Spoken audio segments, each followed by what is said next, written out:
6월 12일 토요일 새벽 예배, 오늘 우리에게 주시는 하나님의 말씀은 잠언 22장 17절에서 29절 말씀입니다. 잠언 22장 17절에서 29절 말씀입니다. 찾으셨으면 제가 봉독해 올리겠습니다. 17절입니다.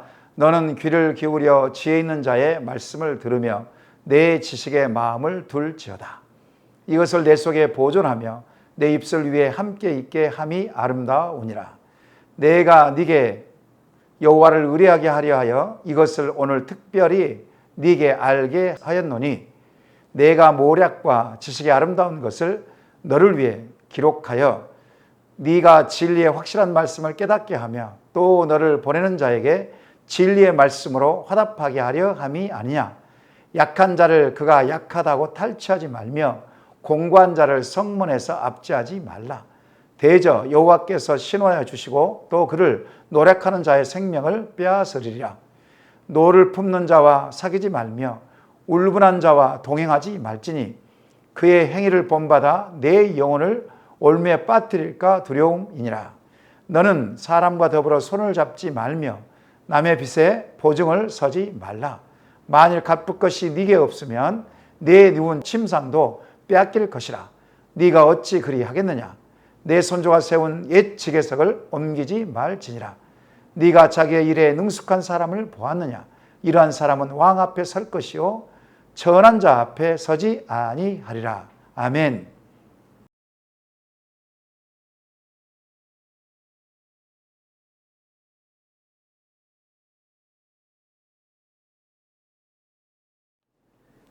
저희 아들 이삭이는 무슨 말을 하면 자기가 좋아하고 관심 있는 것은 즉각적으로 대답을 합니다. 귀를 쫑긋하고 대답합니다.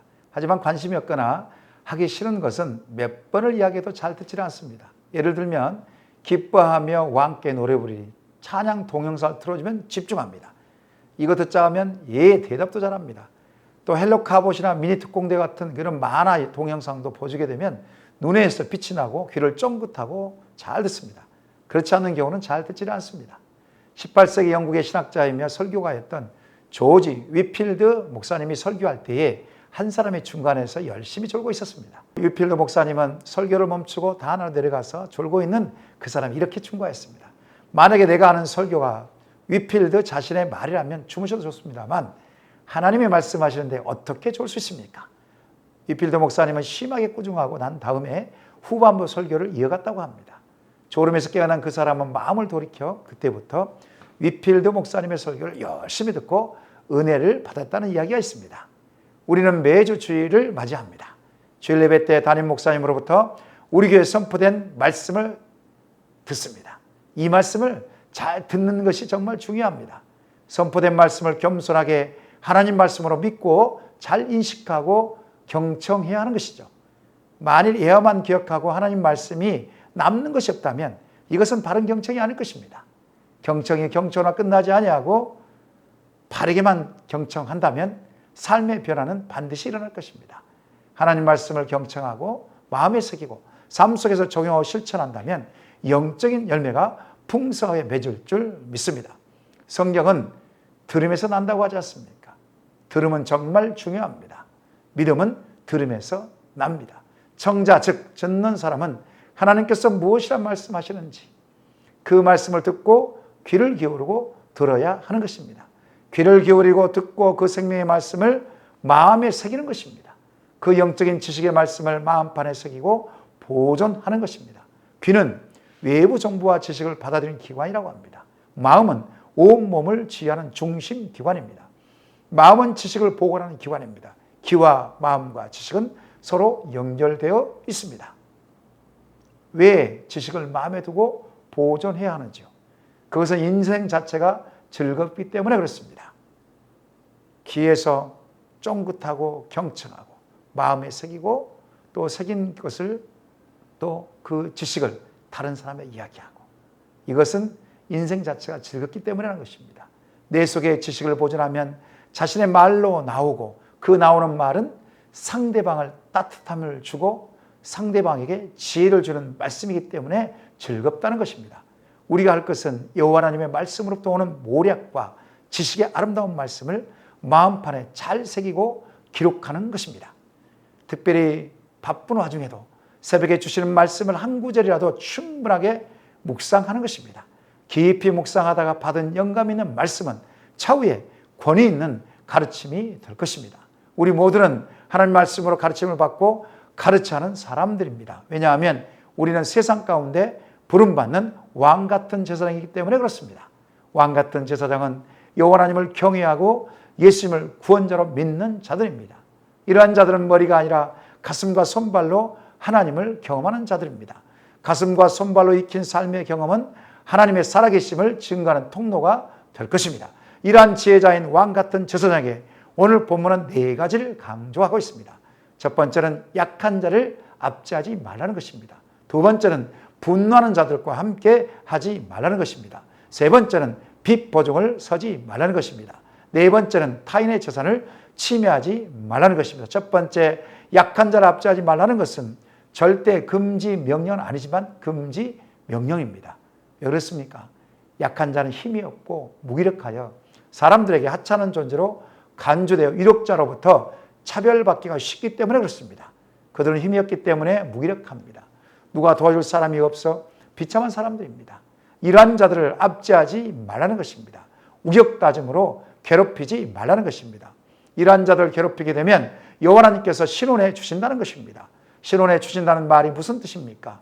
여호와 하나님께서 소송을 위해 직접 싸워 주신다는 것입니다. 약한 자들, 힘이 없는 자들, 특별히 여호와 하나님께서 관심을 갖고 억울함을 반드시 풀어주신다는 것입니다. 두 번째는 분노하는 자와 함께하지 말라는 것입니다. 24절을 보시기 바랍니다.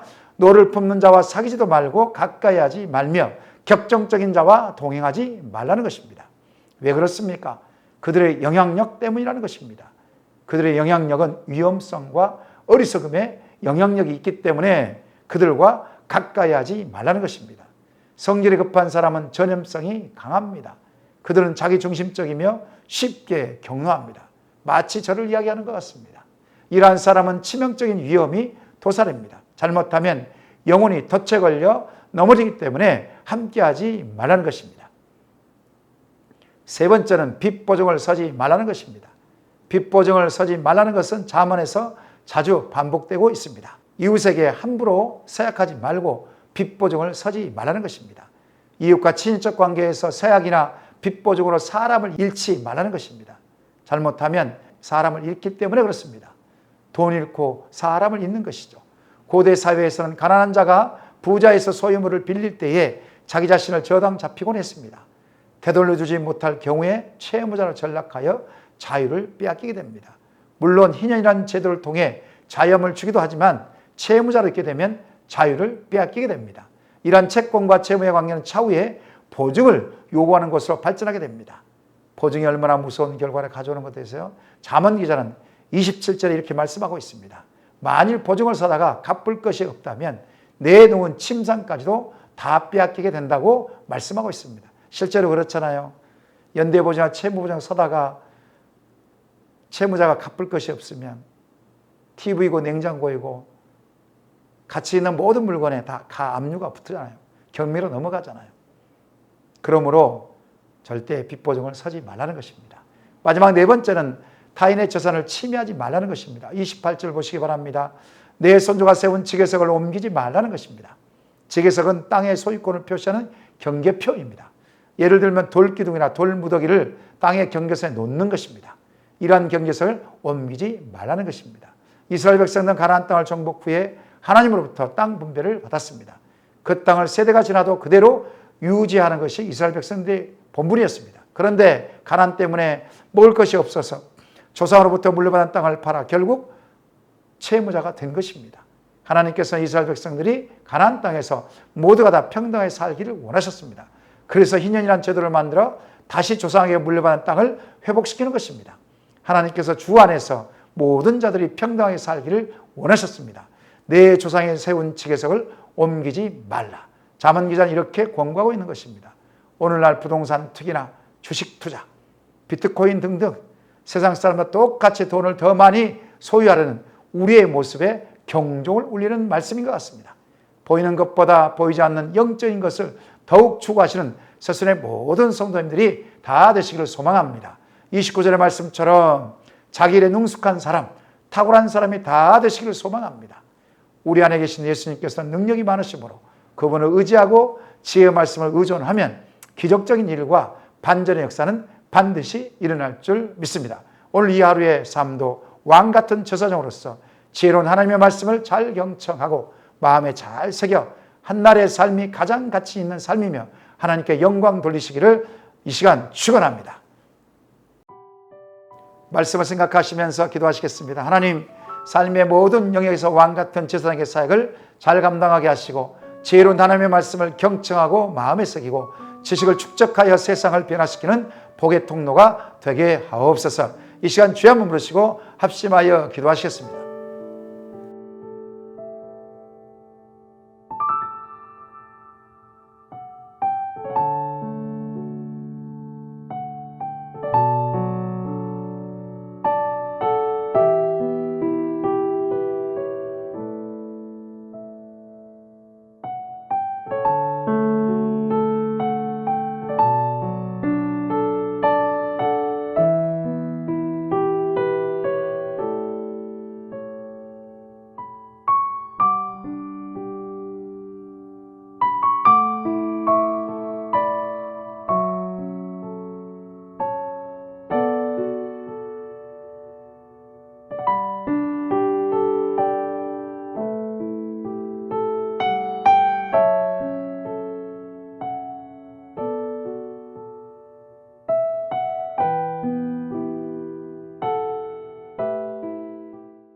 두 번째로 나라와 민족과 열방을 위해서 기도하십시다. 학동 참사로 슬픔을 당한 유가족을 위로해 주시고 대한민국의 안전 불감증이 속히 해소되게 하옵소서. 코로나19의 확산을 막아주시고 백신 접종이 원활하게 이루어지며 부작용이 없게 하옵소서. 정치, 경제, 사회가 안정되게 하시고 부정부패가 떠나가게 하옵소서. 북한 땅과 미얀마 땅과 인도 땅을 구일이 여겨 주옵소서. 이 시간 주여 한번 부르시고 합심하여 기도하시겠습니다.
세 번째로 교회 공동체를 위해서 기도하십시다.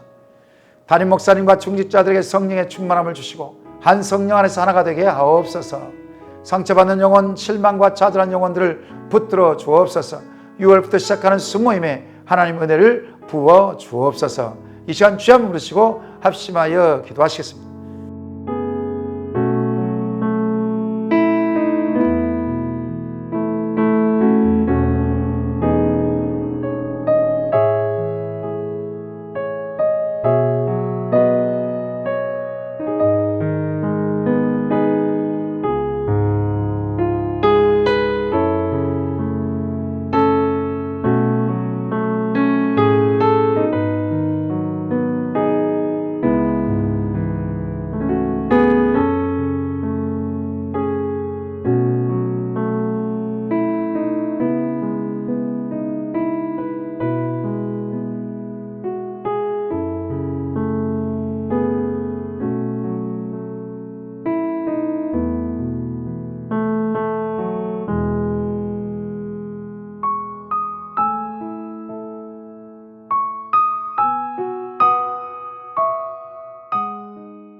마지막으로 파송 선교사님과 하늘을 위해서 기도하십시다.